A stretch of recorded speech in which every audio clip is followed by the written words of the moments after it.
Good evening and welcome to this annual meeting of the full council. I'm Councillor Tony Vickers, Chairman of West Berkshire Council. The meeting is being live streamed via YouTube, so members of the public are able to follow the proceedings. Council members are present in the council chamber for this meeting. Any members of council who are in attendance remotely will be entitled to speak and ask questions when invited to do so. The officers in attendance are the Chief Executive, Joseph Holmes, Sarah Clark, the Executive Director for Resources, the Executive Director for Adult Social Care, Paul Coe, the Executive Director for Place, Claire Lawrence, and the Service Director for Education, Ashley Millam. Welcome to a full council meeting, Ashley. Nicola Thomas, the Deputy Monitoring Officer, will be the legal advisor to the meeting. So Nikki's given my apologies.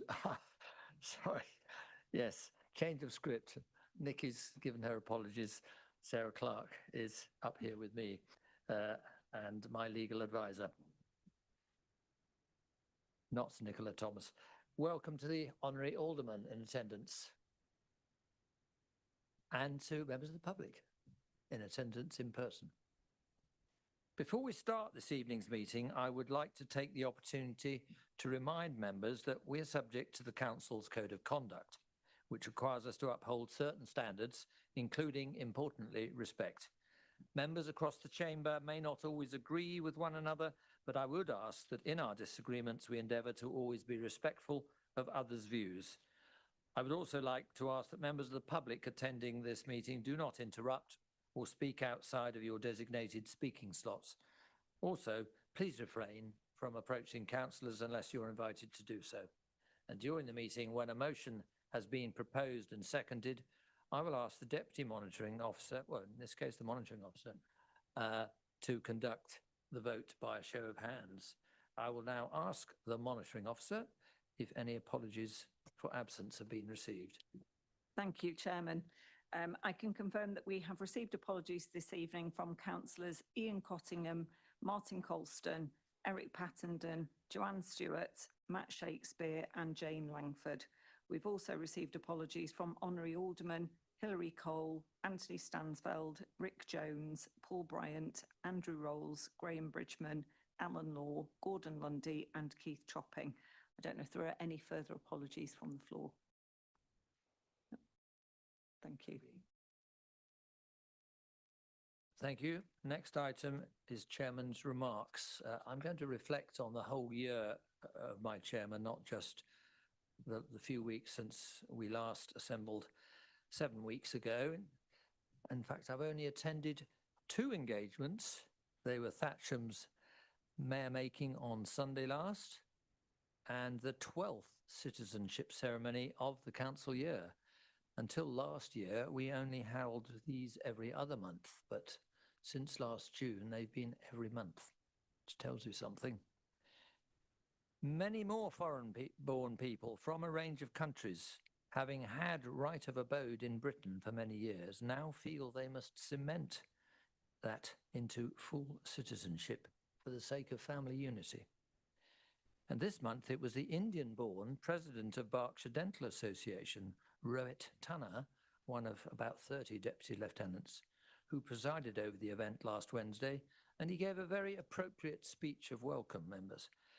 I would summarize it as, cherish your own heritage as well as your newly gained one. Martha and I were visiting our 2 sons in Japan and their mixed-race families for 3 weeks. So the Vice Chair attended several events about which I will shortly advise her to say a few words. But first, I would like to reflect on the whole, as it were, extramural Chairman's year, excluding meetings relating to these full council assemblies. I've had in total 118 engagements. In fact, that's one more than Newbury's mayor, which I was very, very pleased to hear, unless the announcement at the mayor making on Sunday had miscalculated. But this told me really over the year how much we in this council are utterly dependent upon our voluntary sector partners and our communities in order to deliver the services that we must deliver, let alone any that we can deliver if we have the funding and resources available.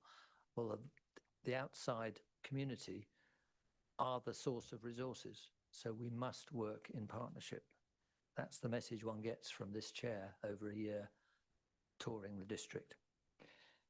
In my first chairman's diary, I reported that a senior military officer had told the local dignitaries and others at the annual Reserve Forces briefing at Sandhurst that the world faced, I quote, the most uncertain geopolitical future since before World War I, unquote.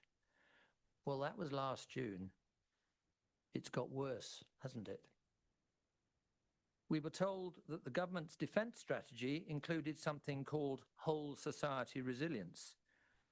That sounded to me like something that local authorities would have a big part in. Well, after the Police and Crime Commissioner briefed us before March Full Council, I asked him on his way out if he'd heard anything more from government about what whole society resilience meant in the context of the National Defence Strategy, both of which at Sandhurst we'd been promised would be published soon. He hadn't heard, and our local authority emergency response officers haven't heard either. Now, the Vice Chair and myself are both Army veterans, and West Berkshire is fortunate to have twice the number of veterans of all the other that all the other Berkshire boroughs have. It's, I think, because we're such a lovely area to settle down in, and to be honest, armed forces get quite generous pensions, and we retire early, and we can take a second career. In my case, it was becoming a councillor, but I think we have a resource. We're lucky to have that resource on top of the rest of our voluntary sector to draw on when the government decides what we're supposed to do in our local authority area about whole society resilience. Now, conscious of the many challenges the world faces, which can alarm our fellow citizens here in West Berkshire as much as anywhere, I chose for my theme, have faith in our future. Meaning, whatever you have faith in, fellow human beings or a God, it's what gives you hope. So I chose as my charity Good Hope Farm. They provide healthy, outdoor, active and productive contact with nature, growing food and flowers with the help of people with learning disabilities, supported by a range of volunteers from the corporate sector. Some of them qualified professionals, but also some with mental health issues using it as part of their therapy. And I'd like to publicly thank our chief executive and an unknown number of council employees, I think it was about 20, and their friends, who raised £350 for Good Hope Farm last year on a sponsored walk along, very appropriately, the Ridgeway, given our unanimous support for becoming the Ridgeway Council. And yesterday, I was pleased to hand over the cheque to them and pointed out that thanks to Rachel Elliott, Chief Executive's PA, in using her initiative and paying the money through the Good Exchange, we were able to double that to £700. So moving on, our relationship with nature has featured in this month's celebration of David Attenborough's centenary, which has seen so many of his amazingly beautiful and informative films about life on Earth reshown on TV. And I watched one last week on iPlayer called Climate Change, The Facts. It was produced in 2019, which happens to be the year that the previous government and this council unanimously declared a climate emergency. And 4 years later, we declared an ecological emergency. Weirdly, however, I don't know whether you agree with me, members, but it doesn't feel like society is experiencing that kind of emergency. The news is full of anti-Semitism being a national emergency, not climate or nature. But I don't need to spell out how all these issues are linked. Just remember that Jews, Muslims and Christians, Israelis, Iranians, Americans all worship the same one God, the God of Abraham. Colleagues, it's people like David Attenborough who give me hope, because he and others like him know how the climate and ecological twin emergencies can be tackled. We can help. We members and in our communities can help, even without a government issuing guidance. There is still time. So those are the facts. Facts aren't party political, and neither nature nor climate care about politics anyway. However, it would be political to discuss what we do about it in government, so I'll move on that subject.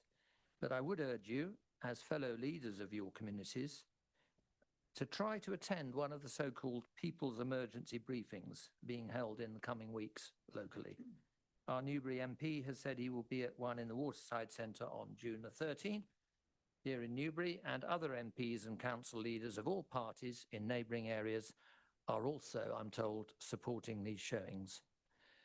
And locally, it's our partners in the West Berkshire Nature and Climate Network, formerly the West Berkshire Green Exchange, that are organising the showing of a 45-minute film.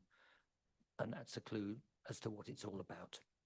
And the film will be followed by a discussion and is being shown at a number of venues in our district, from Burfield to Hungerford, Brimpton to Pangbourne. It will offer hope. And I believe Martha's brought along some posters and leaflets if you want to know more. And I'll now turn to the Vice Chair for her remarks. Thank you, Mr. Chairman. Since the last ordinary council meeting, I have attended 4 different events. At the end of March, I attended the swearing in of the new High Sheriff for Berkshire at the Crown Court in Reading. She is Lieutenant Colonel Rem Kapoor, a business leader and Army reservist. In addition, I attended the 101 Squadron Memorial Service at RAF Welford, laying a wreath on behalf of West Berkshire Council. I attended a citizenship ceremony and also Newbury Town Council's mayor-making ceremony.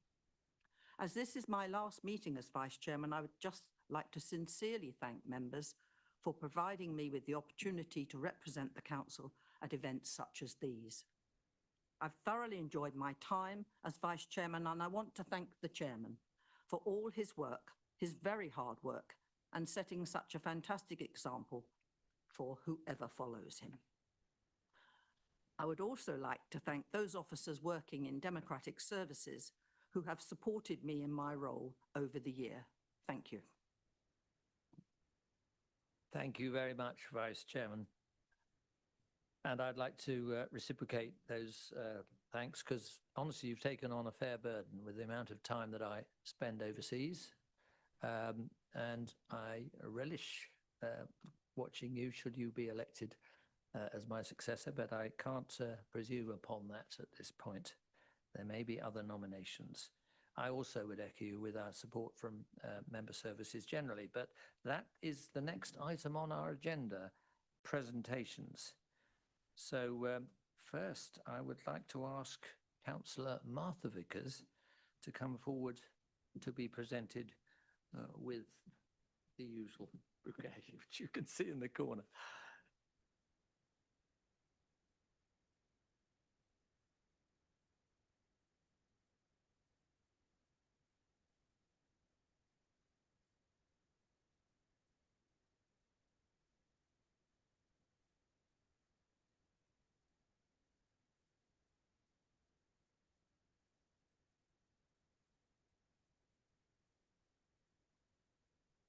To come on. Is that better? Good. Right. Well, Martha was part of the chain gang years before me when she was the first mayor of Newbury after the creation of Newbury Town Council. So naturally, she's been a great support to me in my year as chairman of this council. And I want to present her appropriately with these flowers. Now, if I take them out of the jug, they might leak all over the council chamber, so I'd best not. Now we come over here, I believe. That's all right.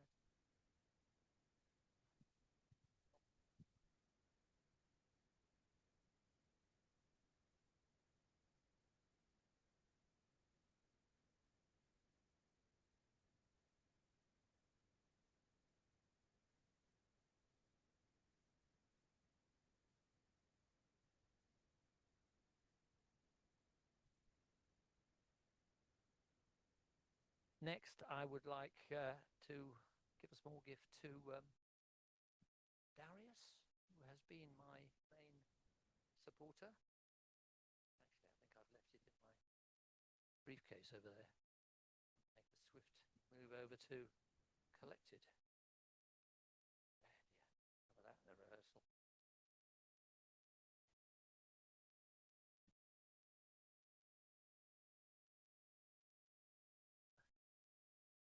I'll tell you what I've given him, and it's nothing terribly grand. It's just in an envelope. It is just in an envelope. Come here and we'll have a photo and a handshake. Now, whereas the mayor of Newbury gets 1.5 officers in sport, Darius has had been my sole supporter for, I guess, no more than 1 day a week, and indeed only since, when was it? June, July? When did pardon? Yeah, we had Ben before. Ben has gone on to other pastures. But Darius, I really couldn't have done it without you. When you think of the number of events that you've actually organised for us, it's amazing. So we're very lucky to have you. Thank you very much. And I've also got a little gift. They're just gift tokens, which I've advised are the appropriate kind of gift. In Darius's case, he's acquired a partner in the house, and there's a lot of work needs doing to fit out the house and garden. So I hope that's appropriate. And in the case of what I like to call the Angel Gabriel, we had a T-level student. I don't know whether you know what they are, but they're sort of I'm sure Councillor Dick knows all about them as an ex-head. They are sort of preliminary to apprentices, and it's paid for by the education system. So we've had Gabriel Hood working since September, and he's really come on a lot, and I think it's a great way to get a young person to understand how local government works. It's not just working for the chairman's office, but generally working and finding out the admin and business side of what we do. So I think that's enough for presentations. Sorry about messing that up. I'll have to dig out those envelopes later for you, Darius.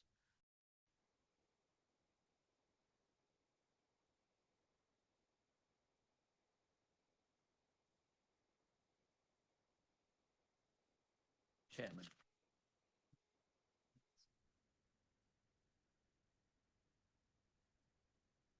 Please, could I ask for a nomination for the next chairman of council? Councillor Jeffrey, thank you. Can I have a seconder? Councillor Gaines, thank you. Would you like to make a few comments in support of your nomination, Councillor Jeffrey? Mr. Chairman, I would. Gives me great pleasure to propose Councillor Stephanie Stevenson to be our Sorry, Councillor Jeffrey, I was supposed to ask for further nominations. I should know this because I was once one of those further nominations many years ago. Are there any other nominations for Chairman of Council? None. You may now start again, Councillor Jeffrey. Thank you, Mr. Chairman. I repeat, it gives me great pleasure to propose Councillor Stephanie Stevenson to be our council chairman for the coming municipal year. Stephanie is somebody I can assure council is not afraid to turn her hand to the plough. She's been an officer in the army, as referred to by our current chairman. She's been a soldier's wife, a history teacher, a special educational needs teacher. Oh, and en passant, mother to 2 sons. Stephanie approaches all that she does with professionalism, with care, with a keen sense of what is proper and correct. And council, I've had the privilege of nominating Stephanie to a top job before. I urged her to stand many years ago for Thatcham Town Council to be a councillor, which she did with great skill and dedication. But one day she made a remark to me that I had suggested that she would be doing one evening meeting a week or fortnight, and that would be the typical commitment. She pointed out that she was actually now committed for events most days of the week and most days of the year, showing how much I was indeed a politician, talking people into these tough positions. Stephanie, when I replied, actually did concede that in suggesting that she should be a town councillor, I did not actually compel her to be the mayor of Thatcham. Well, same story again. I know that Stephanie will be an excellent chairman for us during this coming year, if we do indeed vote to make her our chair. She's dedicated, serious, professional, skillful, and old stager now, because here I am again, honoured and privileged to be nominating her to be our chairman for the coming year. I urge council to join with me in confirming her as our fair-minded, prudential, sensible chair of council for the coming year.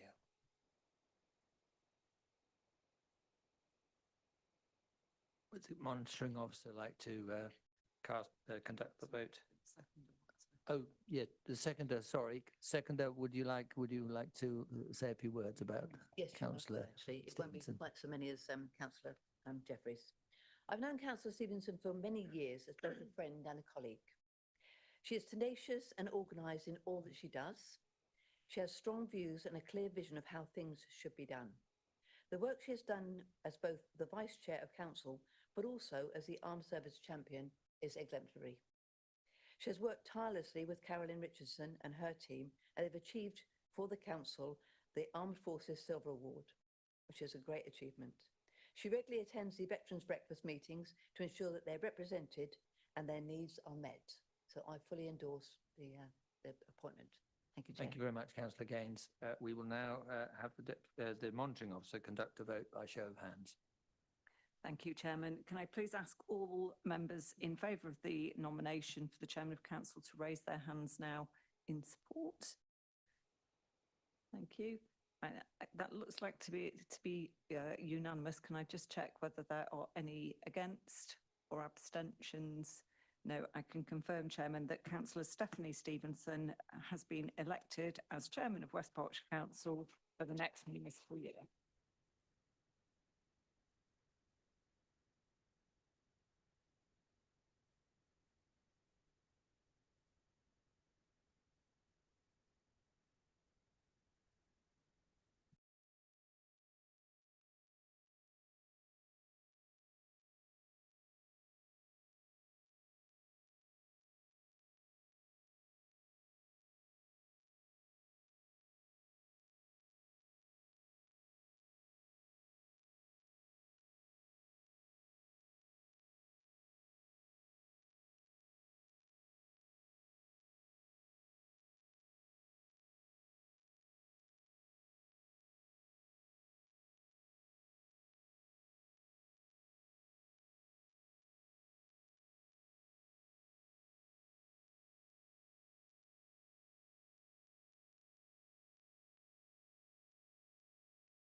I, Stephanie Diane Stevenson, having been elected to the office of Chairman of West Berkshire Council, declare that I take that office upon myself and will duly and faithfully fulfil the duties of it according to the best of my judgment and ability. Signed on the 14th of May 2026. Thank you.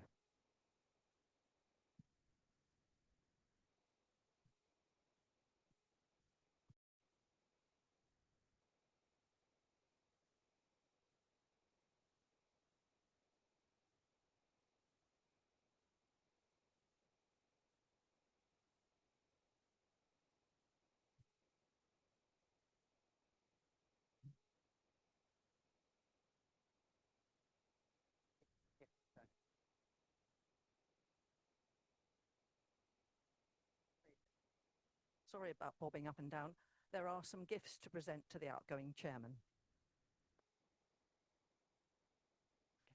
So first of all, we have a wonderful memento in the form of a book with photographs of all the things he's done over the year. We have a lovely tankard inscribed for him. Yes. And we have your former chairman's badge. Thank you. Lovely.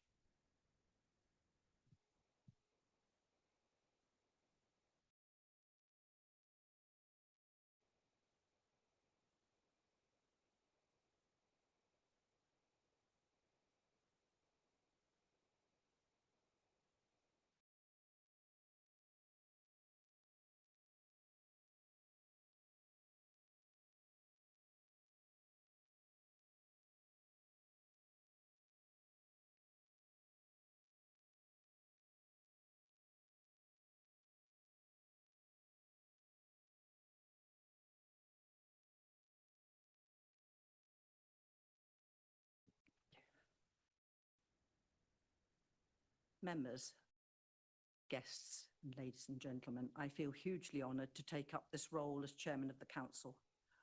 I don't take these responsibilities lightly and will wholeheartedly carry out my duties as best as I can.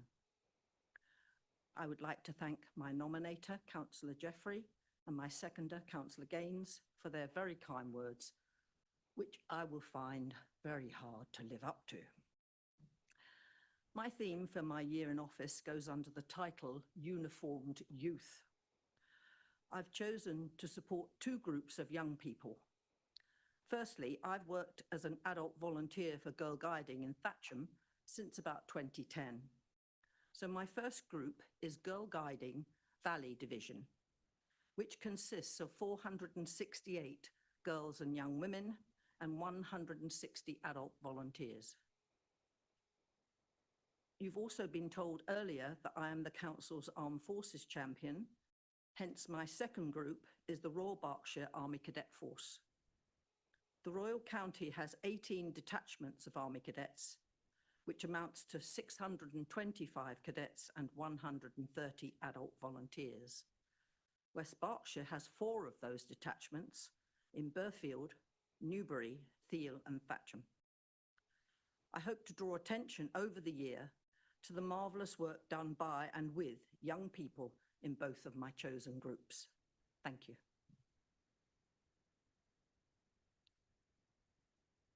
Please could I ask for a nomination for Vice Chair? I would like to nominate Martha Vickers. Thank you, Councillor Codlin. Is that nomination seconded? Madam Chairman, I would like to second that nomination. Thank you, Councillor Jeffrey.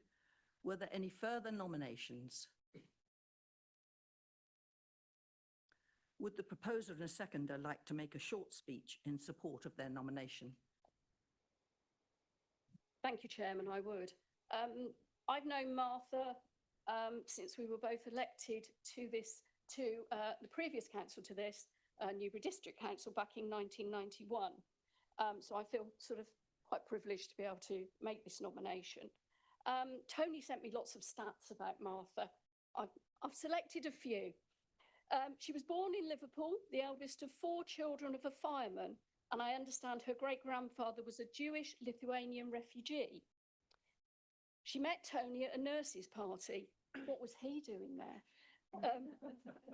They were married in 1969. The family came to West Berkshire in 1980 with their 3 young boys. Martha qualified as a health visitor in 1983 at Southampton Uni, and a week later they moved to Australia due to Tony's latest posting in the army. They moved back to Hermitage in 1985, and they then subsequently bought a house in Craven Road in 87. As I said, Martha was elected to the council in 91, but unfortunately in the September of that year, Tony was posted abroad again to Hong Kong, meaning Martha had to step down from council. Back in Newbury, in 1995 until 2000, her focus was on her health visiting work, but Martha was on Newbury Town Council, and she was the first mayor in 1997 and has been continuously on Newbury Town Council from then until now. She founded Local Democracy Week and instigated a youth council, which was actually instrumental in our MP Lee Dillon first emerging in politics. She co-founded Spokes in 2002 with David Rendell as honorary president, and Martha was often seen working as a health visitor, using her bike around town for home visits. I'm told her passion in politics is housing, health and well-being, environment and climate change, but hates council meetings. This is going to be fun.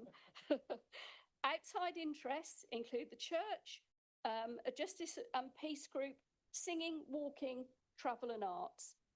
I think Martha will be an excellent vice chair of council and will support Stephanie wholeheartedly. Thank you, Chair. Thank you. Councillor Jeffrey, would you like to say a few words? Thank you, Madam Chairman, if I may. My 2 daughters would be proud that I am tonight involved in the nomination of my 2nd female candidate.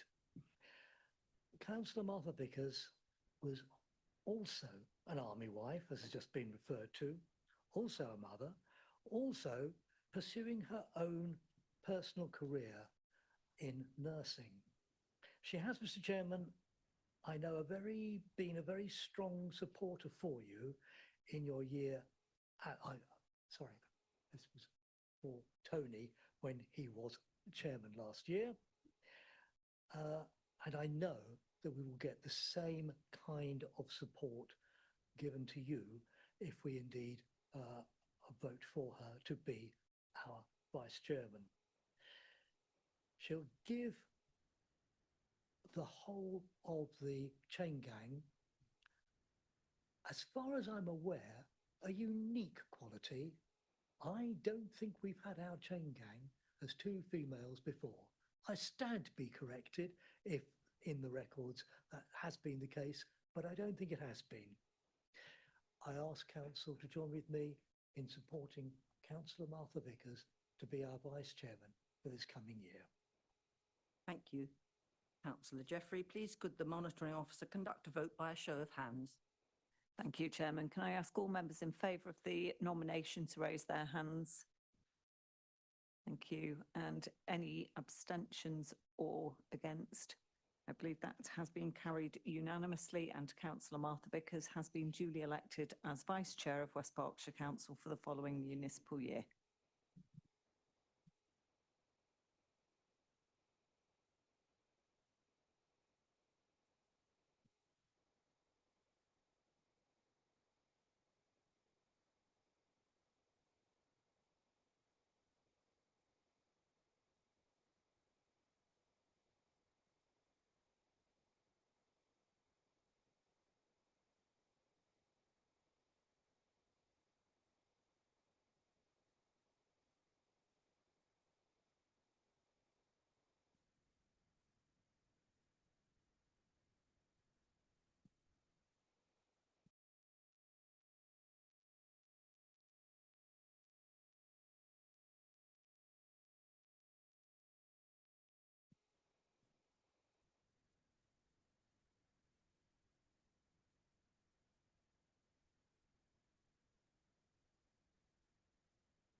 I, Martha Vickers, having been elected to the office of Vice Chairman of West Berkshire District Council, declare that I take that office upon myself and will duly and faithfully fulfil the duties of it according to the best of my judgment and ability. And signed, Martha Vickers, on the 14th of the 5th, 2026. Okay, thank you.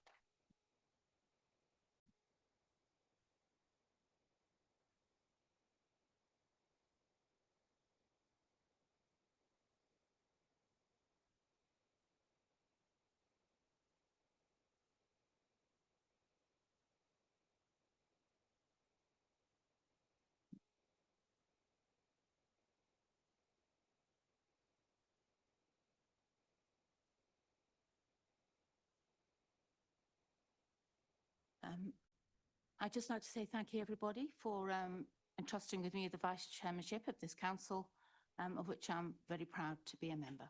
Thank you. Thank you. We move to agenda item 6, which is minutes. As we have 2 sets of minutes on the agenda, we will vote on them separately. I will propose that the minutes of the ordinary council meeting held on the 26th of March 2026 be signed as a correct record. Can I ask for a seconder? Thank you, Councillor Drummond. Are there any amendments from the floor? Please could the monitoring officer conduct a vote by a show of hands? Thank you, Chairman. Can I please ask all members in favour of approving the minutes to please raise their hands? Thank you. Any against or abstentions?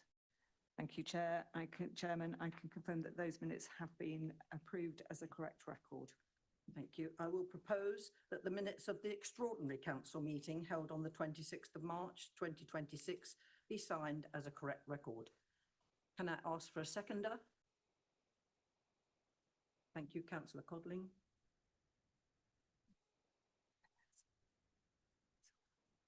Are there any amendments from the floor? Please could the monitoring officer conduct a vote by a show of hands? Thank you, Chairman. All those in favour of approving minutes, please raise their hands. Thank you. Any against or abstentions? Thank you. I can confirm, Chairman, that those minutes have been approved. Thank you. We move on to agenda item 7, declarations of interest. I will ask the monitoring officer if there have been any declarations of interest submitted prior to the meeting and if there are any declarations from the floor. Thank you, Chairman. I can confirm that no declarations have been received in advance of the meeting, but I can see Councillor Wollaston is indicating he wishes to speak. Thank you. I am, of course, ward member for Lambourne, and the neighbourhood development plan is on the agenda tonight.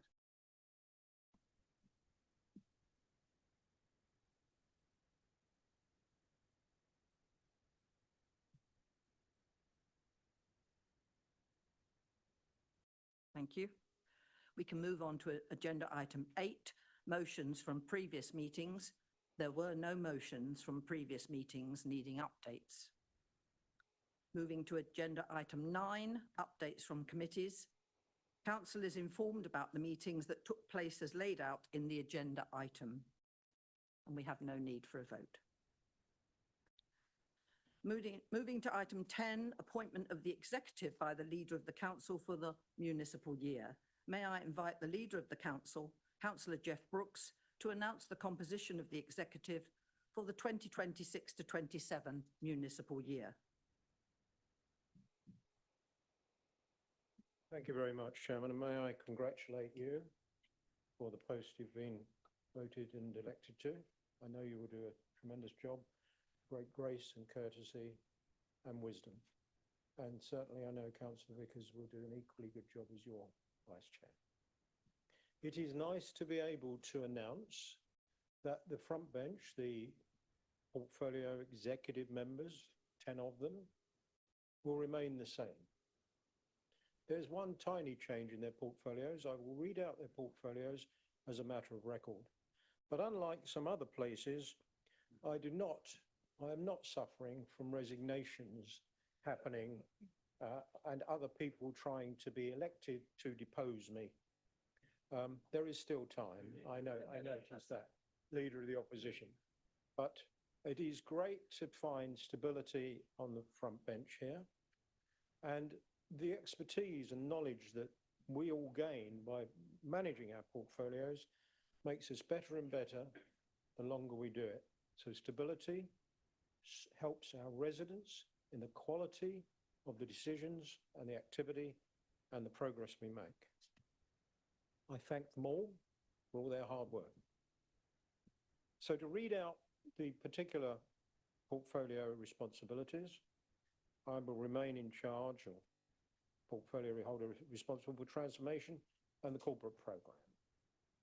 And for people at home, and I know there's hundreds watching this, that is the programme of projects, capital programme, bricks and mortar,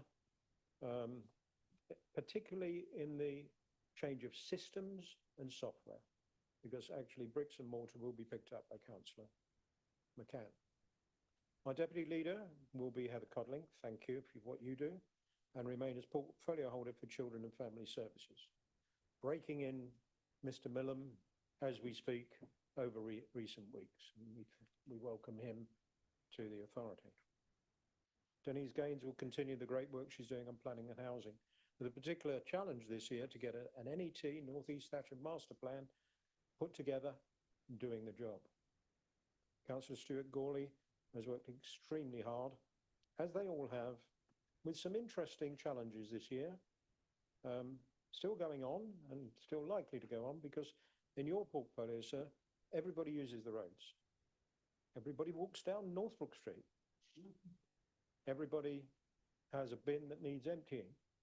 And thank you for what you've done. And in my speech, my annual council speech, I'll be referring to some of the successes, not in only your area, but other areas. Justin Pemberton will be portfolio holder for community engagement, economic development and regeneration, and devolution and local government reorganisation. That's quite a mouthful. We are going to get bigger card names for them so they can get all this in. It will be interesting to see what happens with devolution, as in the implementation of potentially a foundation strategic authority across Berkshire, Oxfordshire, and maybe some other areas coming into it. Because only this week, Miata Fambule, who was the minister in charge of devolution at Westminster, was actually one of the first ministers to resign. And we have another one apparently passing through. No, I shouldn't say that, should I? And we will see what happens in the next few weeks in terms of that next tranche of foundation strategic authorities, what MHCLG, the Ministry of Housing, Local Government and Communities, wish to do. And we welcome that minister to the post. Patrick Clark will remain in charge of adult social care and public health. Thank you, Patrick. Big area, big spending area, and he's got his eye on the finances as well as the quality of services. Nigel Foote, culture, leisure, sport and countryside. Things that people notice, things that gain interest, things that bring people into the chamber. I'm looking at one or two of them this evening with a particular interest in the culture, leisure, sport and countryside area. Vicky Poole will remain in charge of strategy and governance commercialisation. Two areas there, but also I'm adding a responsibility to Vicky, and she's pleased to take up, that she will become something of a champion for the disabled community. We need to do more to work with the disabled community, get their representation, and make sure we deliver the things they need. That is a commitment I'm making tonight. Some years ago, people may not remember, the Disabled Access Forum would come in this chamber and share the things they needed with councillors. We need to bring something like that back, and Councillor Poole will be in charge of making sure that happens and giving our commitment to the disabled community to make sure their needs are paramount within what we do. Councillor McCann will remain in charge of public safety, capital projects, the built environment. Capital projects in terms of our assets, not just new build. We have community halls that we need to understand what they're costing us, what we're charging, the maintenance qualities of those halls. That work is being done now. There's about 17 of them, I believe, from Riverside to Moorside, and many others that we need to understand how we run them, who runs them, what we take in high-risk fees, what we spend on maintenance. The big area there. So, Chairman, no change is good change, and thank you. And I look forward to them continuing to work very hard indeed, and I thank them for it. Thank you, Chairman. Thank you, Councillor Brooks. We move on to agenda item 11, which is the Leader of the Council's annual report. May I invite the Leader of Council to make his annual report? As a reminder, the Constitution allows the Leader 10 minutes for his report, and the leaders of the opposition groups a collective 20 minutes to ask questions about the points made in the report. Thank you. Thank you, Chairman. I'm delighted to be able to tell people that in the chamber and across the district of the progress that the council has made in the past 12 months and some new initiatives that we will be introducing in the coming year. We are exceptionally proud that West Berkshire Council is one of only 3 councils to achieve a CQC assessment of good for adult social care and an Ofsted assessment of good for children and family services. These ratings are not easy to achieve, and I thank all of the staff involved for their work in this. Furthermore, 95% of West Berkshire schools were rated good or outstanding by Ofsted. We've also achieved a Department for Transport rating of green for our highways and are one of only 16 councils in the whole country of over 170 highways authorities to be awarded a green rating by the Department for Transport for the quality of our roads across all 3 categories: road condition, capital spend and best practice. We're a rural area, and despite our commitment to sustainable and active travel, we must ensure that we have some of the safest and best kept roads in the country.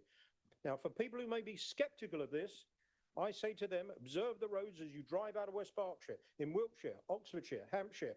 We compare very, very favourably in comparison. There's more we can do, but people said to us 3 years ago, fix the roads. You said, we did. I'm grateful to our highways team who are resurfacing more of our roads and are refreshing white lining and filling more potholes.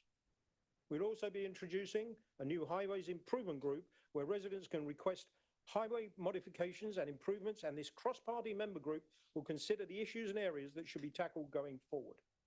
We continue our commitment to creating a greener West Berkshire. The latest figures show a positive year for waste and recycling. We now have 7 different recycling streams, including many plastics, which so many of our residents asked us for. Recycling rates have jumped to 55%, up from 52.5% last year, and up from 49.8% since we came into power. Again, we'd like to thank all our residents for their recycling efforts through the year. We're currently installing solar panels and other decarbonisation projects across the district at Padworth and at Northcroft Leisure Centre as we continue our drive towards making this council carbon neutral. And as a result, we are in the top quartile nationally for recycling rates. We've continued our drive to achieving net zero. Emissions have fallen by 20.65% compared with the previous year measured, due to several factors, including installation of your solar panels and HVO fuel being used in our food waste vehicles. We're very proud that West Berkshire residents are some of the healthiest and most physically active in the country, and we want to build on that. We've launched the Community Wellbeing Fund with Greenwood Trust to support people experiencing mental health challenges, feeling socially isolated, or wanting to become more physically active and connect with others in their community. We've made upgrades to community leisure facilities across the district so more people can enjoy better health. New tennis courts at Kennett School, a new gym and other major improvements in Northcroft Leisure Centre, a new 3G pitch at the Cotswold Centre in Tilehurst. Since we came to power, user numbers of our leisure centres has increased from 848,000 annually to 1,002,000, a rise of over 18% in people using our leisure centres in 3 years. We are determined to make more of our assets, so they are not a burden on the taxpayer, and that they deliver tangible value to our residents.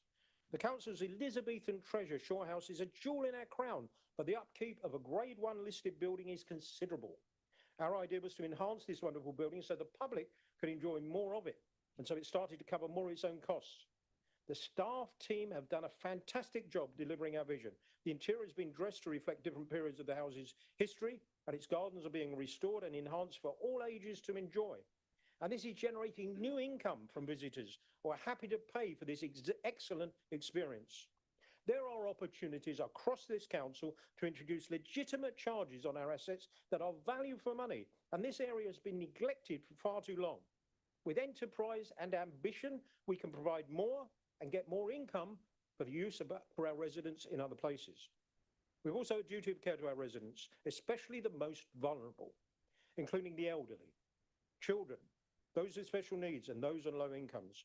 And after almost 2 decades of being closed and left to deteriorate, a former care home in the West is in the planning stage for redevelopment to provide further temporary accommodation so as few families as possible end up in bed and breakfast. And we're also repurposing our property at Laburnum Close in Thatcham for extra temporary accommodation. I am delighted to relay, as I speak, that no children have been in temporary accommodation for longer than a 6-week period, as I speak. That is an achievement, and I'm proud of it. In addition, we've delivered 146 affordable homes this year, bringing the total to 578 since we formed the administration, over halfway to our target of 1,000 affordable homes by 2030, and we've done that in 3 years. We've launched the low-income family tracker so that residents can check what benefits they are entitled to, and we could put money back into families' pockets. Estimates suggest that this will help at least 11,000 residents. We've expanded family hubs across the district, offering a range of services to support families of children with special education and disability needs. We're improving and providing enhanced classrooms and infrastructure at a number of our schools, including Falkland School and Thatcham Park schools, and 2 of our special schools, the Castle and Brookfields. And we've returned £1.4 million to residents from successful prosecutions from scammers and rogue traders. We are delivering for all of our residents, not just in the urban centres, and we have delivered projects across the district, including a significant contribution to the restoration of the wetlands in Hungerford, promoting biodiversity and a place of tranquility and education for the public. We've introduced a new accessible walking route through the water meadows of Streetley, enabling more residents to enjoy this beautiful area. We've rolled out broadband, fibre broadband in Shuttleworth and Kimpbury, allowing residents to enjoy the connectivity that other areas have taken for granted.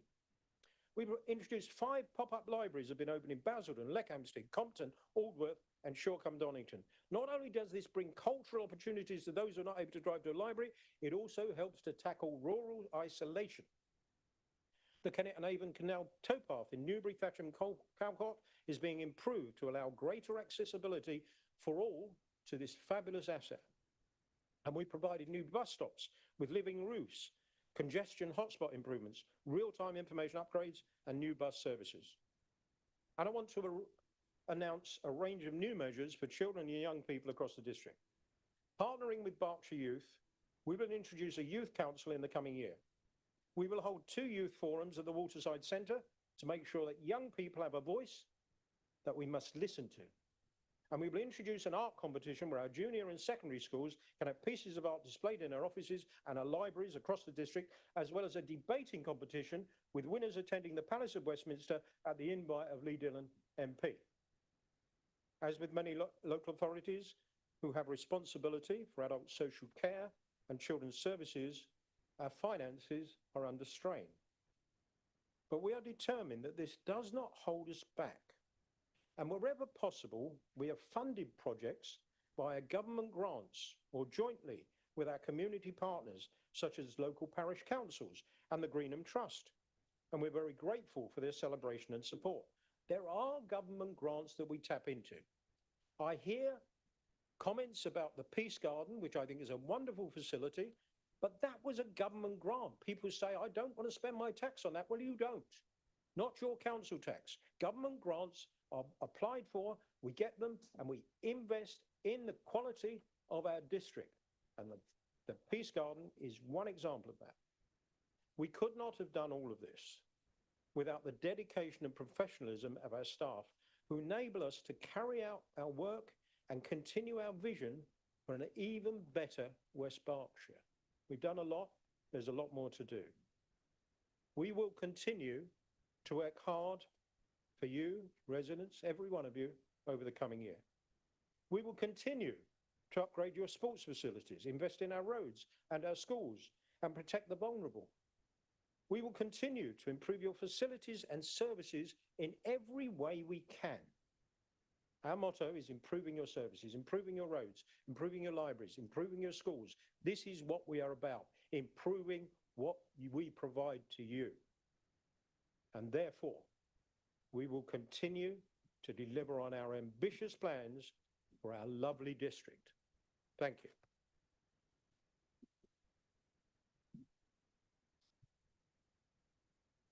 Thank you, Councillor Brooks. May I invite the leaders of the opposition groups to ask questions of the leader on the points he made in his report? Thank you, Chairman, and thank you, Leader, for those remarks.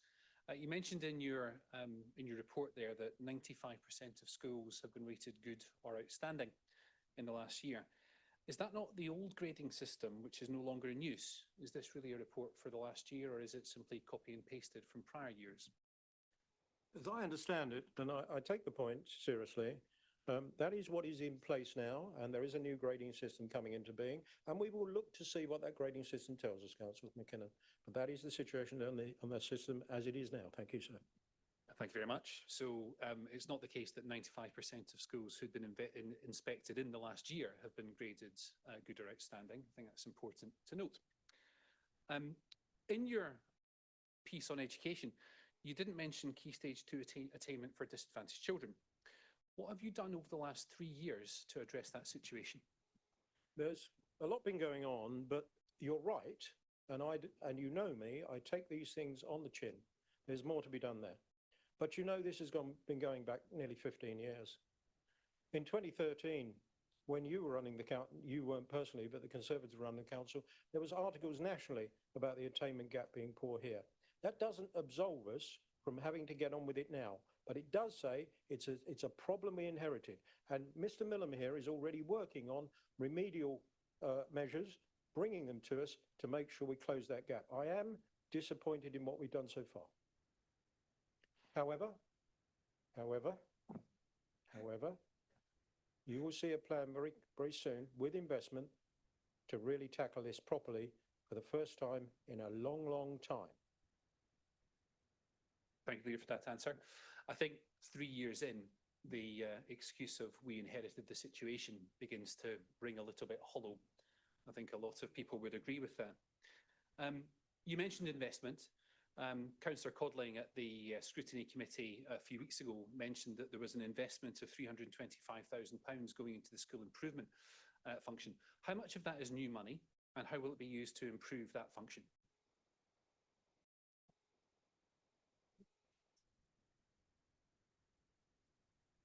It is new money, but it's not enough. So watch out for more to come. I'm surprised at that answer. I was under the impression that the school improvement budget had not increased from the previous year. Can I just press you to state for the record that the school improvement budget has gone up?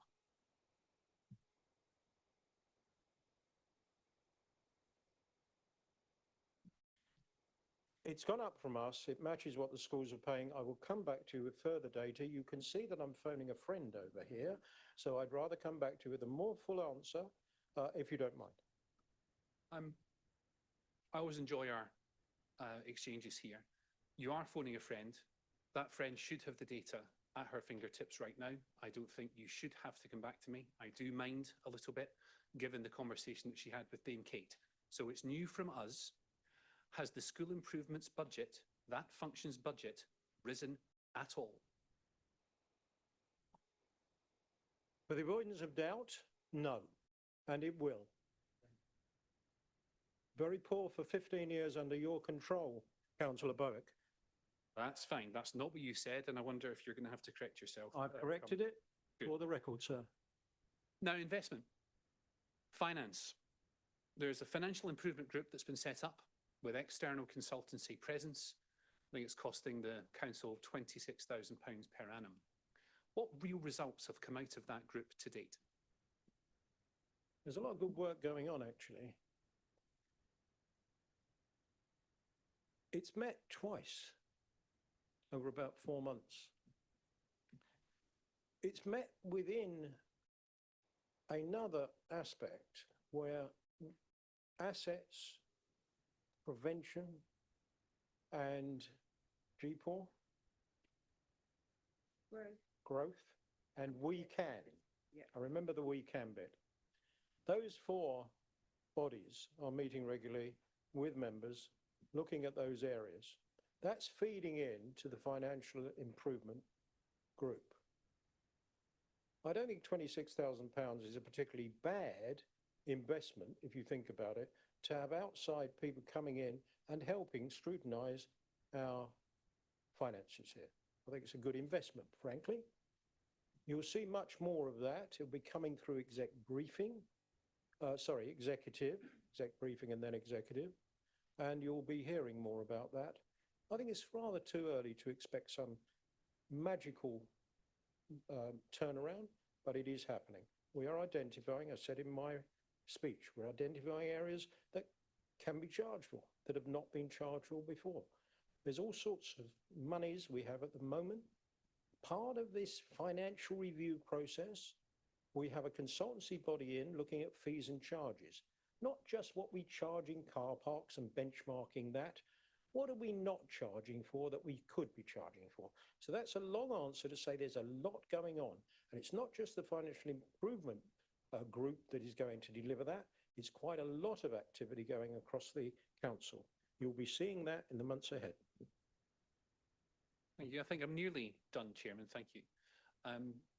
26k, every little helps, every penny counts. I think I'd like to see some results on that. I don't necessarily disagree with what you said. Potentially my last question before I let Councillor Marsh come in. You read that very fast and it was impressive. And I suspect we might need to recharge you after the meeting. Did you mention pedestrianisation at all in your report? No. Thank you, Councillor McKinnon. Councillor Marsh, would you like to now ask the leader some questions about his report?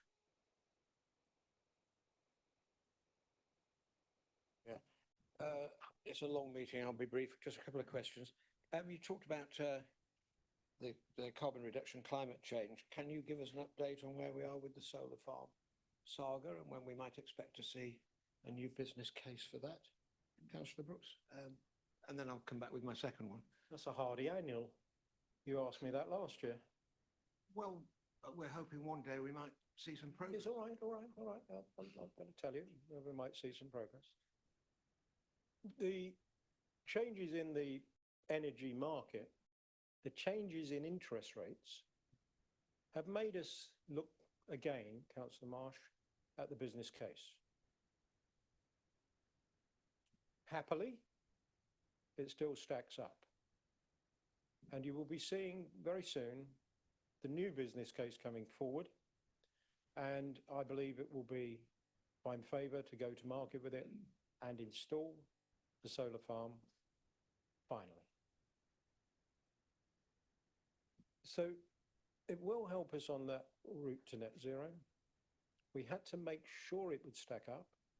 Councillor McKinnon, I might give him a prompt here, that the SIPFA report said, you need to be sure about that solar farm. And we spent time making sure we are. But at the moment, it is looking, see, I'm teeing them up for you over there. We are looking to bring that business case forward in the next month or two. And I think you'll find it finds favour and we crack on. That's good news. Thank you very much. Second question, and I'm asking this because, as you know, I know you don't approve of my the time I spend on social media, Councillor Brooks, but somebody has to be out there making the case for the council. And I'm asking on behalf of the many, many people who ask about the Peace Garden. Now, this Peace Garden was in the vision that was approved by the Conservative group and then implemented by you. Do you think we got value for money for that? I've always been in favour of it. I'm not going to say I'm not. My group are in favour of it, but it seems very expensive for what we've got. And that's not a reflection on Councillor Foote, but it's a lot of money for what it is. Would you agree with that? No, not necessarily. It's interesting that you're, you know, I don't disapprove of you being on Facebook.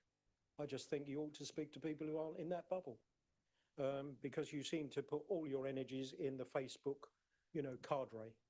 And, you know, that's how you choose to spend your time. I'd like to go out and meet some people, talk to them through normal media, talk to them here, go to the district parish conference, go to parish councils, talk to people outside of, the ether.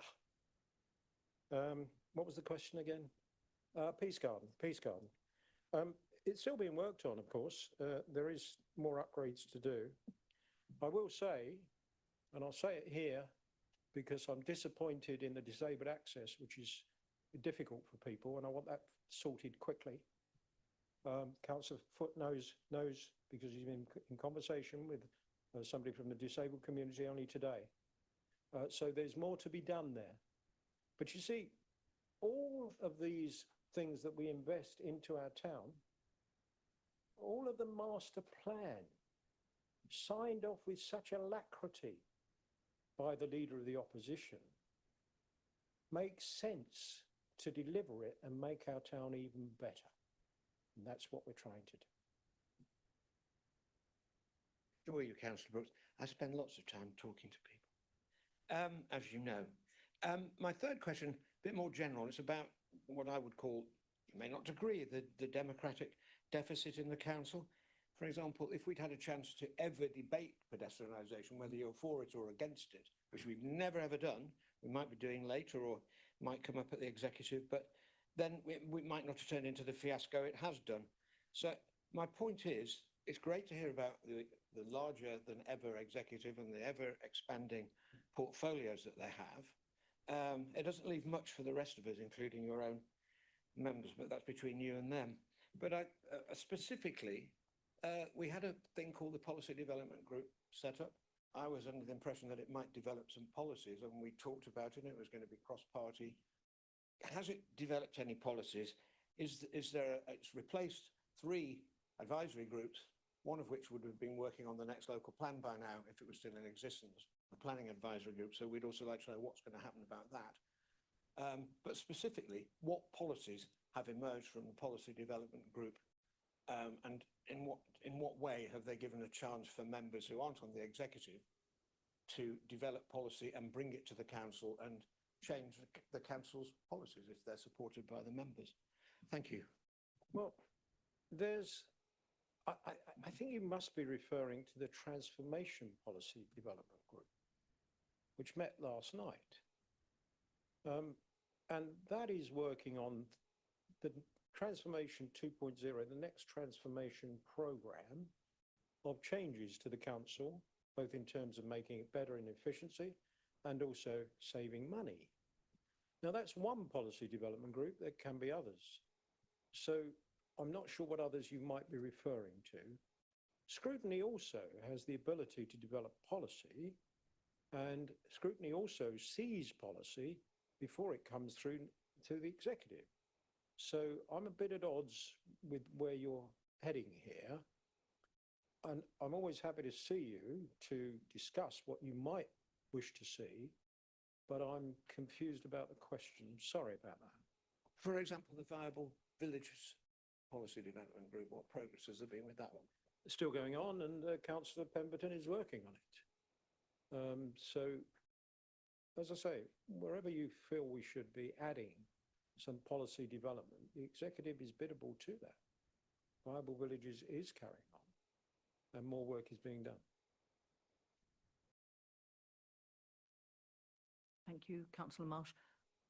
Councillor McKinnon. Thank you. I wasn't going to come in again, but just following up on a couple of things that the leader mentioned there. I'm not sure I signed off the master plan with alacrity. I signed it off with great enthusiasm, and we gave them a master plan. It's just that they seem to be hopeless at implementing it. It's not our fault. You can't blame us for that. And I mean, on the pedestrianisation thing that Councillor Marsh brought up, I have to tell you, this is a bit of advice. Whoever wrote that press release that went out last night, promote them. Give them a pay rise, because it was a masterpiece in political spin. Do not let that person go. It can only be admired. My question is, I was speaking to a member of your group recently, and they suggested to me actually that as recently as last week, the executive as a body were very, very keen to continue with pedestrianisation and not end the implementation of September at all. And the reason why you've taken the view you have right now is because you couldn't get your group to back you. Is that true? No.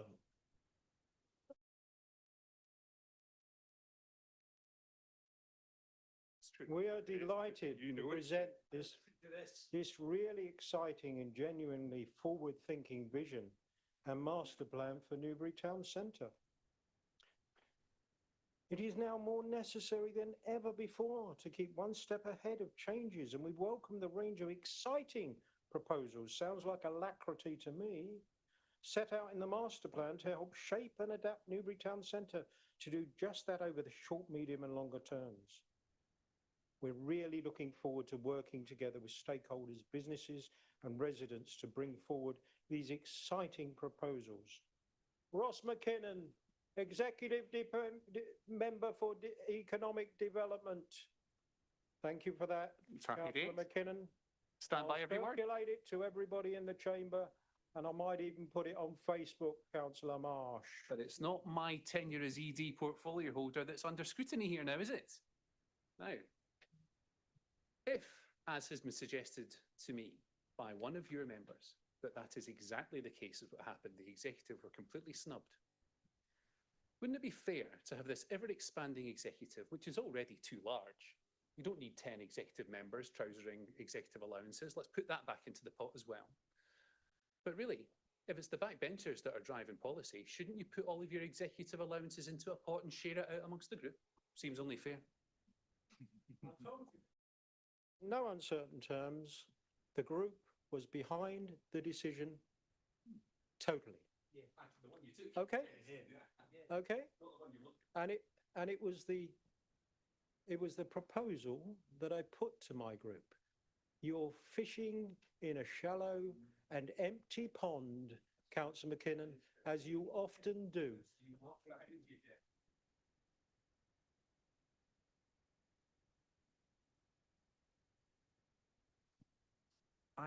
I think we have finished there. We will now move on to agenda item 12, formation of an audit and risk committee.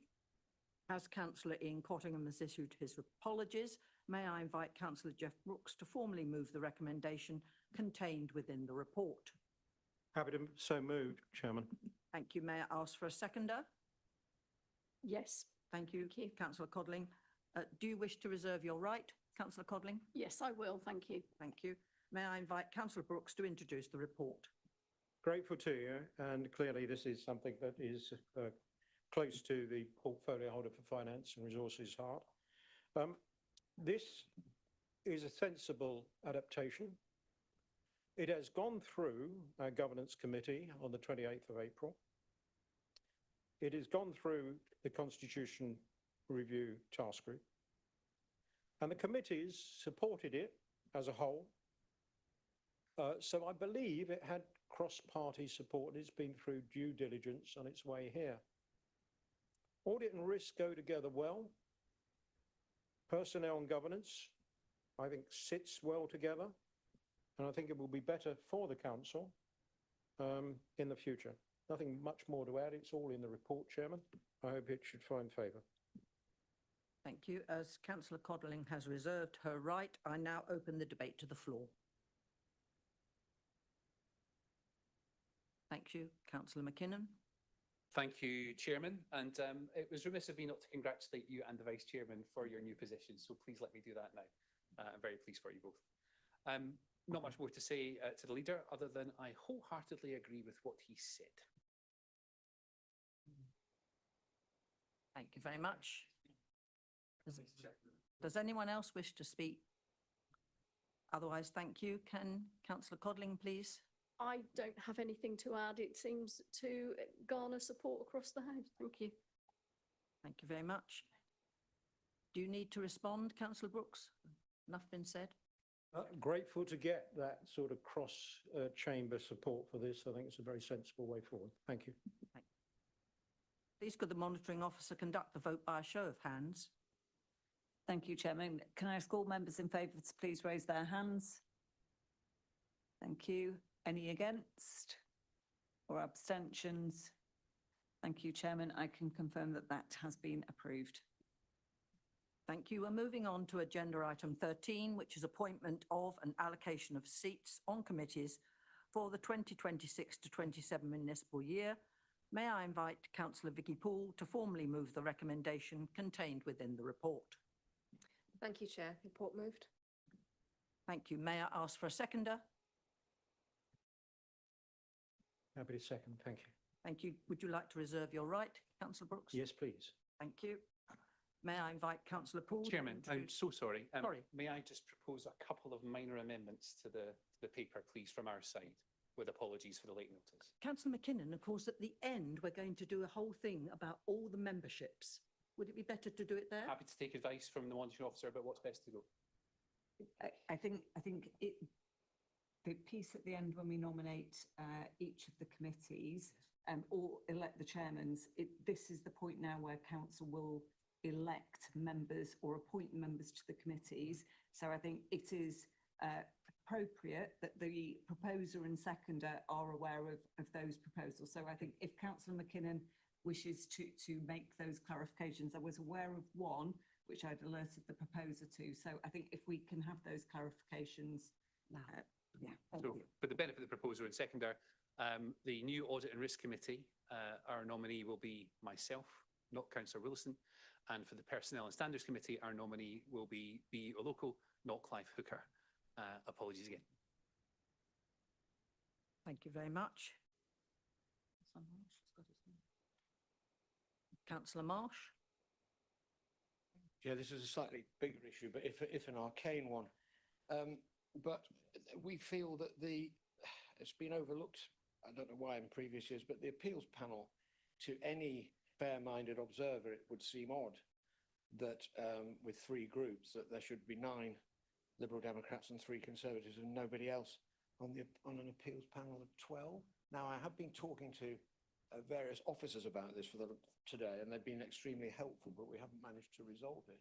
And I'd be happy to, if we could agree to take it away or something, but we're more than happy to give up we would give up a seat on one of the other committees, say licensing, where we have 2, but it seems anomalous and to date from that long ago time when there were only 2 parties on the council, and never to be repeated time, I don't expect.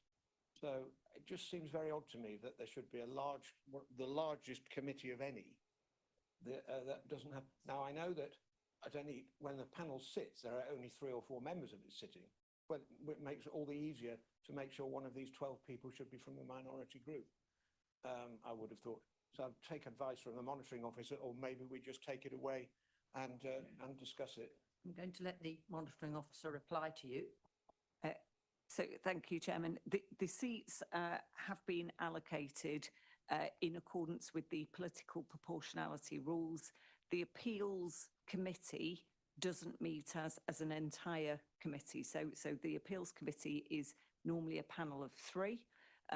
So they would be constituted also, or should be constituted in accordance with the political balance. So would normally be comprised, because you will have to have a majority of members from the administration. So it would be 2 Liberal Democrats, and then the third seat would default to the the main opposition group. So they have been allocated in accordance with as set out in the report. It is within the gift of council, I think, to change that. But I think this is a more substantive point that is being raised. I do know that Councillor Taylor would also like to speak. Councillor Taylor, or are you going to carry on with this? I think the motion hasn't been moved at this point. So I think if Councillor, unless it is a point of order that you wish to raise immediately, I think Councillor Poole should be allowed to formally introduce the report. Okay, I'm happy to speak later. I invite Councillor Poole to introduce the report. Thank you, Chair. So the report itself contains all of the appointments to all of our panels and committees. I am aware, thank you very much, Councillor McKinnon, for the minor adjustments that were flagged to me earlier today by the monitoring officer. With those minor changes and following any discussions that we have from the floor, I'm quite happy to move the report. Thank you very much. Councillor Brooks, would you like to speak as seconder? Nothing really to add, thank you. Thank you. I can now open it to the floor if we have more. So Councillor Taylor, would you like to speak now? Yes, thank you, Chair. Yeah, I really just wanted to remind council and further draw attention to the fact that there's a problem with the Eastern Area Planning Committee, and this was raised at this meeting last year, and that is in that there is only one minority member in the Eastern Area, that's myself, and I'm therefore unable to make a substitution on that committee. Now, this was raised by Councillor Marsh, and indeed I spoke on this last year. I think it was agreed that officers would go away and look into this. But and although I have chased this during the year, I've never had any conclusion come back to me. And indeed, obviously from reading these papers that we're presented with, we're still in exactly the same situation. I would add that I did suggest last year that I was quite happy that the substitution, should I not be able to attend, I would be happy that my substitute should come from the Conservative group, i.e. it would still be from the opposition. I would not use a substitution from the Liberal Democrats. And I thought that was seen to be quite well received last year. Now, I've raised this several times before. I raised this in my first year of office. So, but I've never had it's been acknowledged that there's an issue, but there's never been an answer or a resolution to this. So I understand that that particular issue is being discussed at the Constitutional Review Task Group. So I think that will come through and it can come back and council can amend that if council chooses to do so. But that is being picked up now, I understand.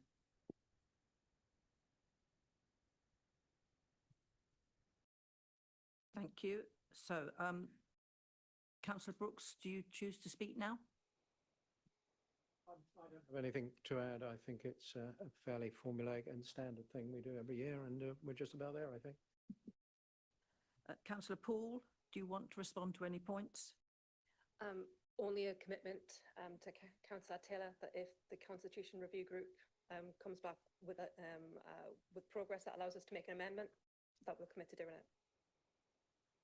And that's the only comments I'd like to make. Thank you, Chair. Thank you. Please could the monitoring officer conduct the vote by a show of hands?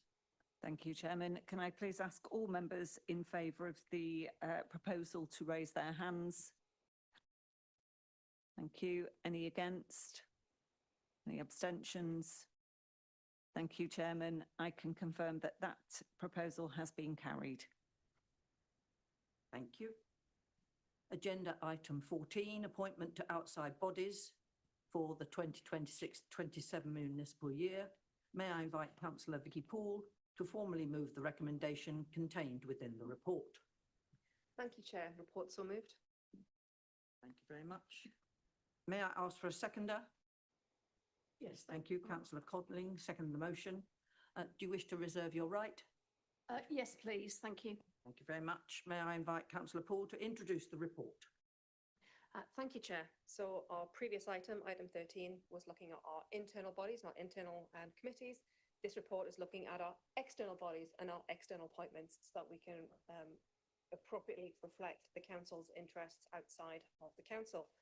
As I understand what's in the report, as all of the named personnel that's going to be representing the council, and there's nothing much more that I can add.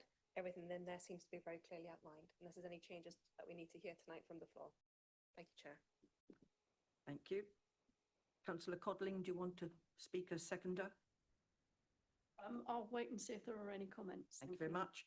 I now open the debate to the floor. If anyone wishes to speak? No. So, sorry, yes. Councillor Bowick? Oh, And then... thank you, Chairman. Just a question for my understanding.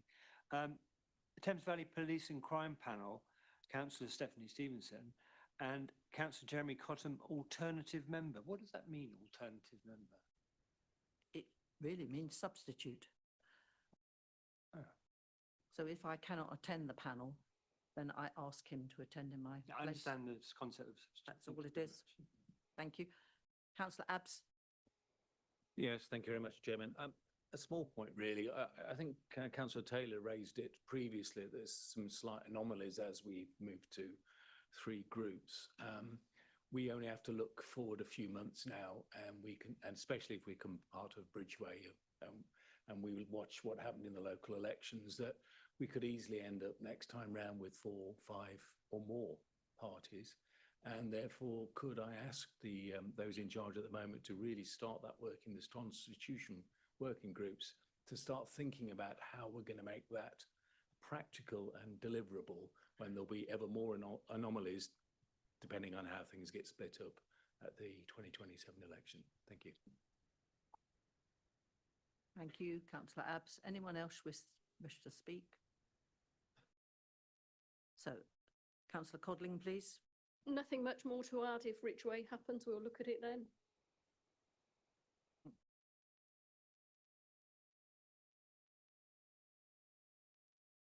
Councillor Paul? Is there someone? No, I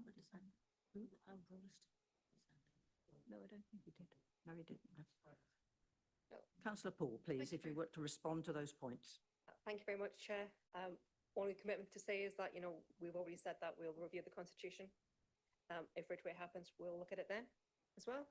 And nothing further to add to the content of the report in the comments tonight, Chair. Thank you. Thank you. Could the monitoring officer conduct the vote by a show of hands? Thank you, Chairman. Can I please ask all members in favour of the proposal to raise their hands? Thank you. And any against or abstentions? I can confirm that that proposal has been carried.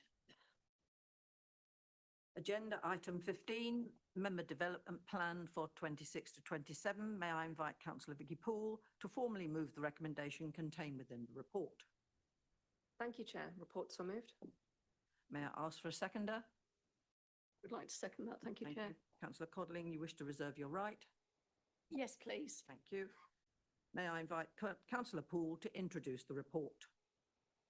Thank you, Chair. So this is our annual member development plan, which the council runs each and every year to support the continuing professional development of all its councillors across both sides of the chamber. This year, we've included additional training on planning reform and spatial development strategy and the devolution and community empowerment bill, with training dates presently to be confirmed.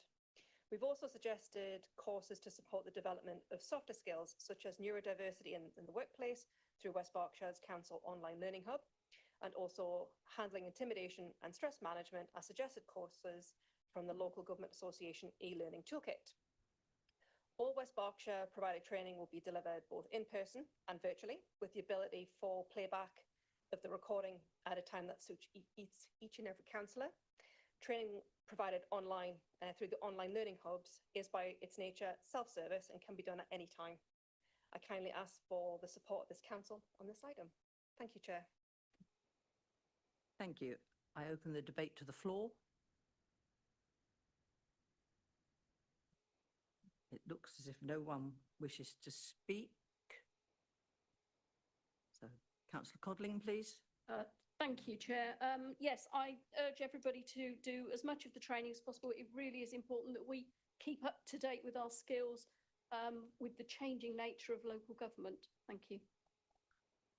Thank you very much. Councillor Poole, do you have anything else you need to say? I know from previously looking at who's attended all the courses that we've run are very highly attended across both sides of council. Looking forward to seeing that extend out across the softer skills as well. Thank you very much, Chair. Could the monitoring officer conduct a vote by a show of hands? Thank you. Can I please ask all members in favour to raise their hands? Thank you. Any opposed? Any abstentions? Thank you, Chairman. I can confirm that that proposal has been carried. Thank you. Moving on to agenda item 16, Lambourne Neighbourhood Development Plan. May I invite Councillor Denise Gaines to formally move the recommendation contained within the report? So moved, Mr. Chairman. Thank you very much, Councillor Gaines. May I ask for a seconder? Thank you, Councillor Wollaston. Thank you. Do you wish to reserve your right to speak? A nod will do. Yes, please. Yes, thank you. May I invite Councillor Gaines to introduce the report? Thank you, Chairman. This report covers the submitted Lambourne Neighbourhood Development Plan and the statutory steps the Council must now take to progress it. Tonight's decision is to agree that the submitted plan proceeds to a 6 weeks Regulation 16 consultation and an independent examination under Regulation 17. If successful, this adopted neighbourhood plan becomes part of the statutory development plan and is used when determining planning applications. The Lambourne NDP has been prepared by Lambourne Parish Council, supported by community volunteers and for the designated Lambourne neighbourhood area, which covers the parish of Lambourne. The plan was started in 2017, so it's taken time to prepare.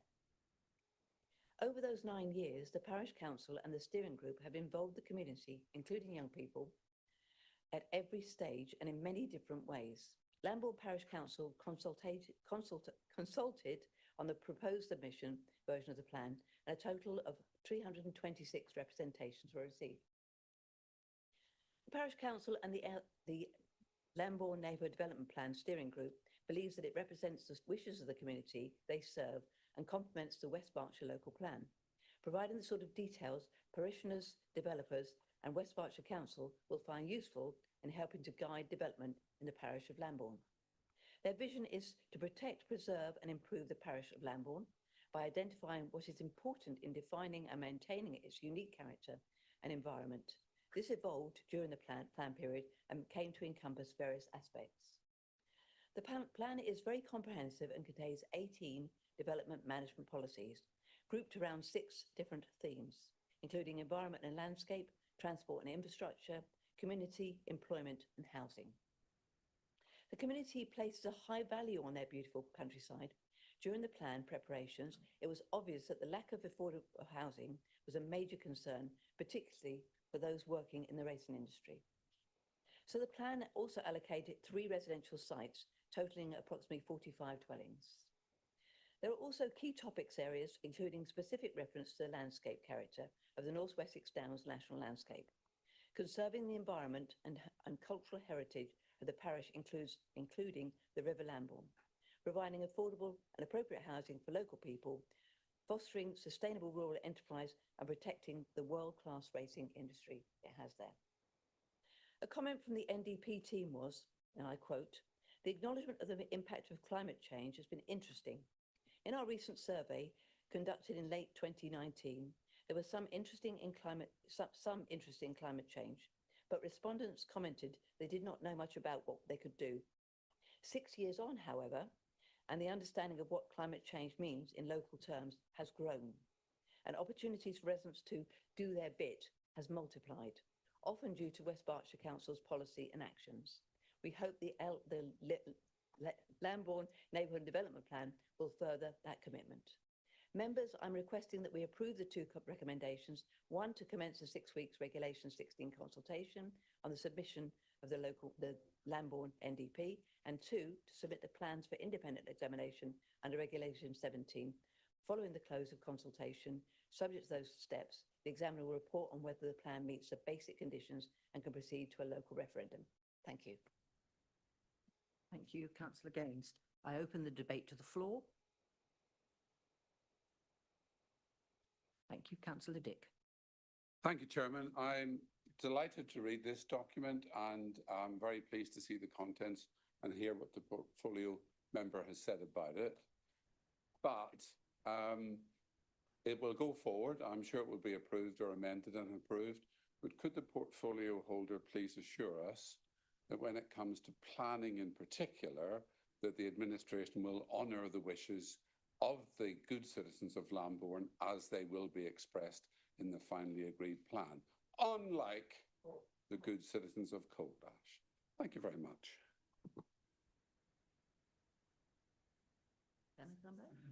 I think you can answer that now, Councillor Gaines.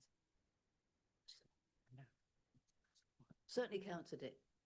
The difference between the 2 NDPs is that actually Coldash NDP was actually submitted and approved prior to the recent local plan. The local plan trumps and Neighbourhood Development Plan, as you well know. So whilst the Lambourne NDP is in situ, that is what will take precedence. Thank you. Thank you. Councillor Wollaston.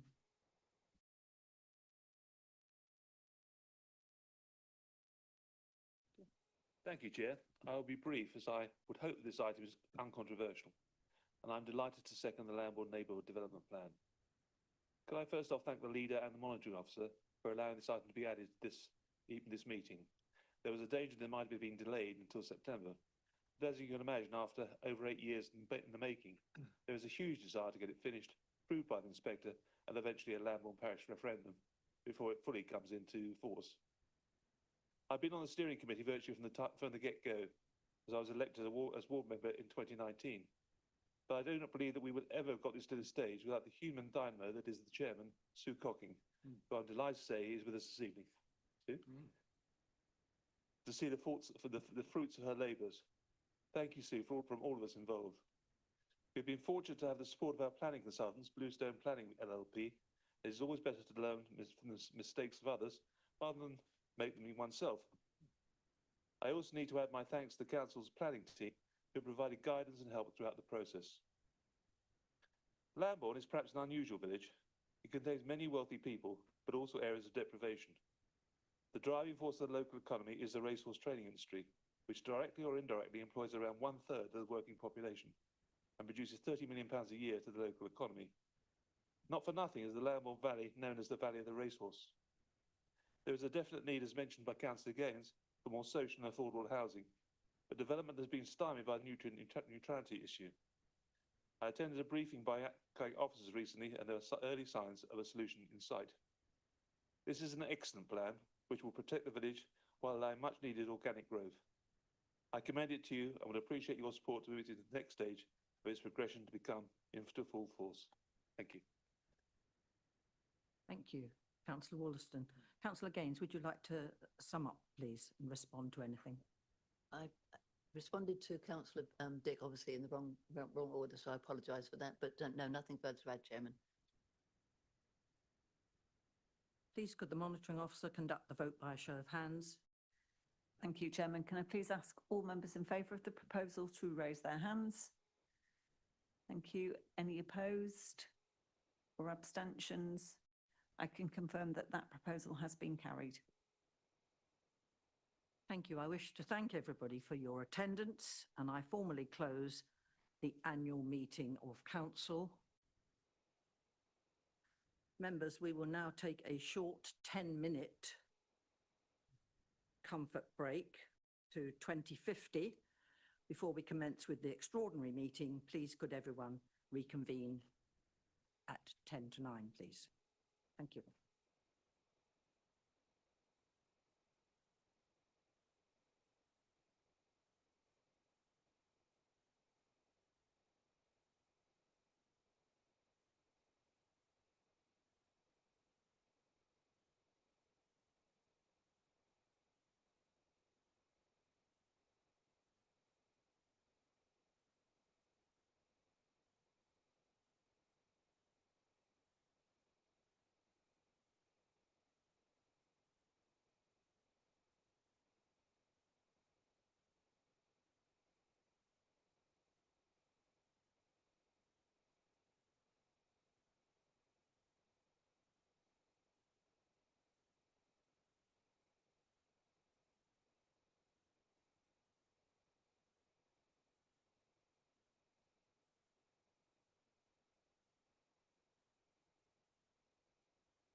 Members, can we retake our seats, please?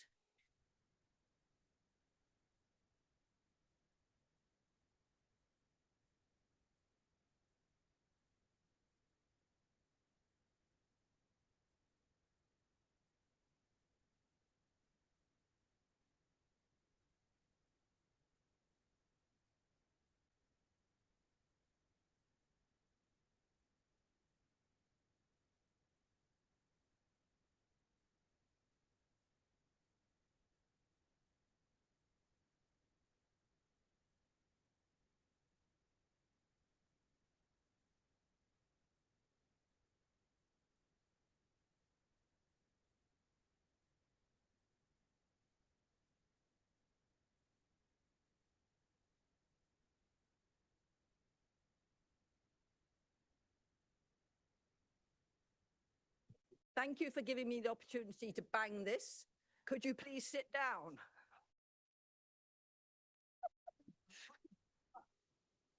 I can see where I'm going with that. One of our members is like, call me acid, but he doesn't know me. Watch this.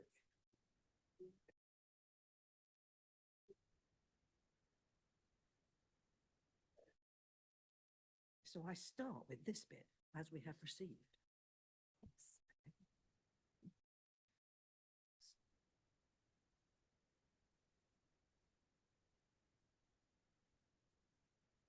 So we're ready to commence again. Just one moment.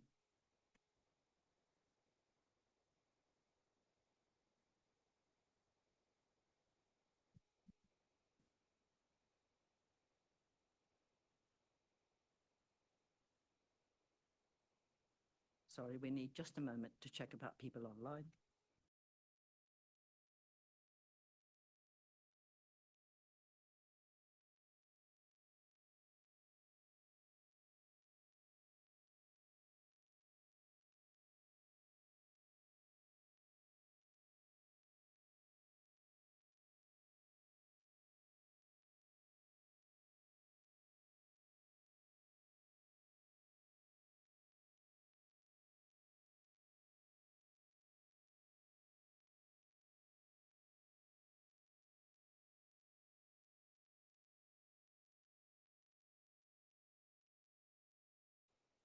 Sorry, we'll know when we can start and Darius will let us know.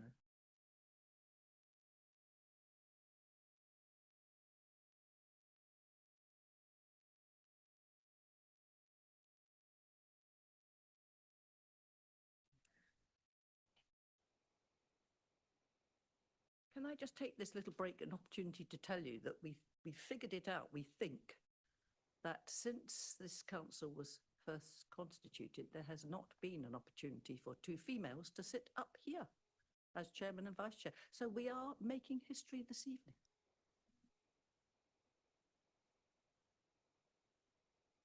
Chairman, I seem to see three females up there, so it's, Thank you it's so not much. just on the council members' side, but you. Councillor Vickers, well there done. is a strength in growing strength in numbers amongst the senior officers here. Indeed. Thank you so much for pointing that out.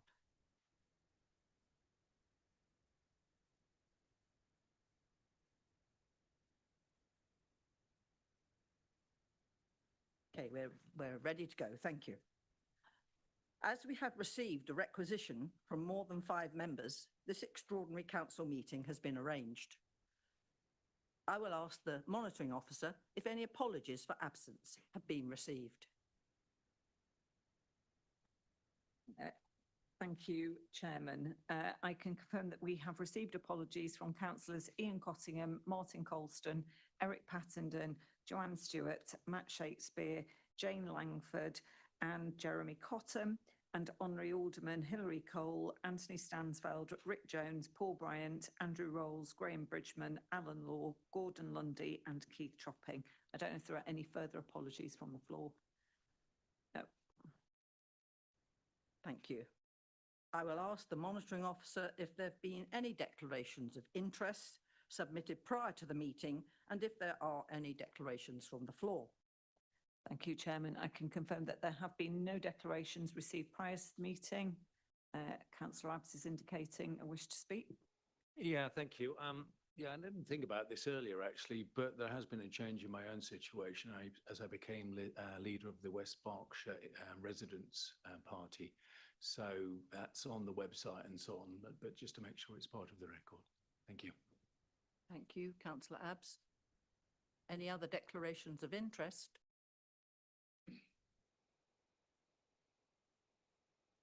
Thank you. Please could Councillor Ross McKinnon, whose name the requisition is under, formally move the recommendations outlined in the agenda. Thank you. Before I do, Chairman, I have a point of order before we begin. I think there's a very strong case to be made here that the Council has been brought into disrepute by the scheduling of this meeting. The meeting has been scheduled to make the proceedings procedurally irrelevant before they've even begun. That's not good governance, it's not democratic accountability, it's procedural manipulation for political convenience. I think, quite frankly, Chairman, it makes a mockery of the Council and the constitutional process.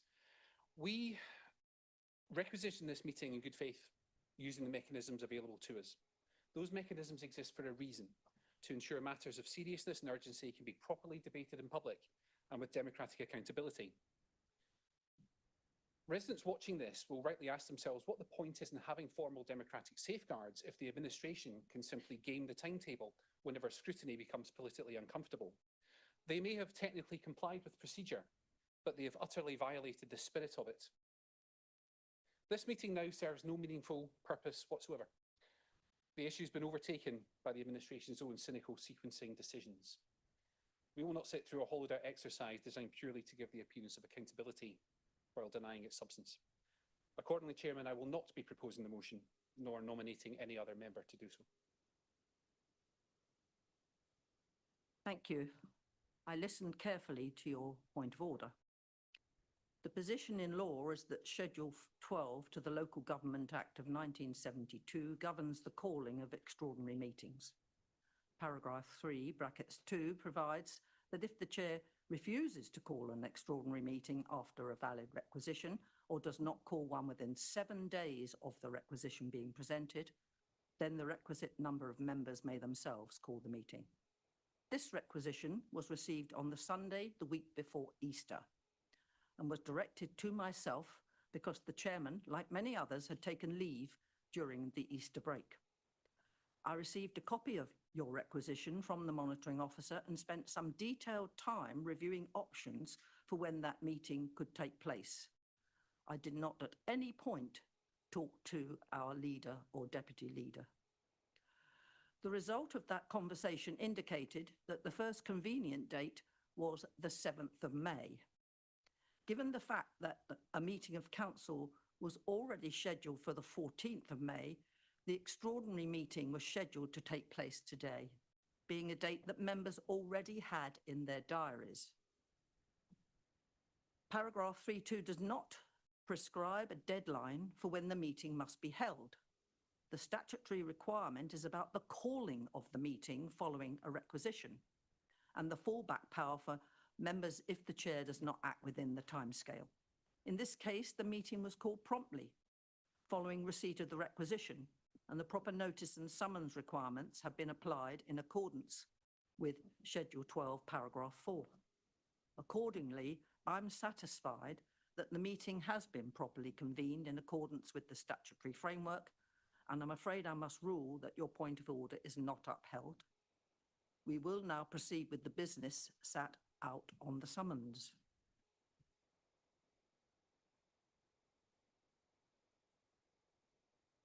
So I need to invite you, Councillor McKinnon, to withdraw your motion or not to proceed. Yeah, thank you, Chairman. And for the avoidance of doubt, in no way was I suggesting that proper procedures have not been followed. In fact, the letter of the procedures have been followed. I think the scheduling of the executive paper is a cynical gaining of the system, which is what I was referring to. No, as I said before, Chairman, I am not proposing this motion, nor am I nominating any other member to do so. Can I raise a point of order, please? Councillor Gawley. Thank you. Yes, I'd just like to address that point about a cynical move in terms of the paper. The timelines have always been clear with regards to pedestrianisation. 18-month trial starting from the May 2025, which gives us up until November under an experimental traffic regulation order. Chairman, Monitoring Officer, is this a point of order? But just to call into the fact that I think you are in error. The That's not a timeline- point of order, the Councillor timeline Gilling. for this paper was always a decision was due to be made by spring 26. Spring in this country runs up to June. There is an executive meeting next week.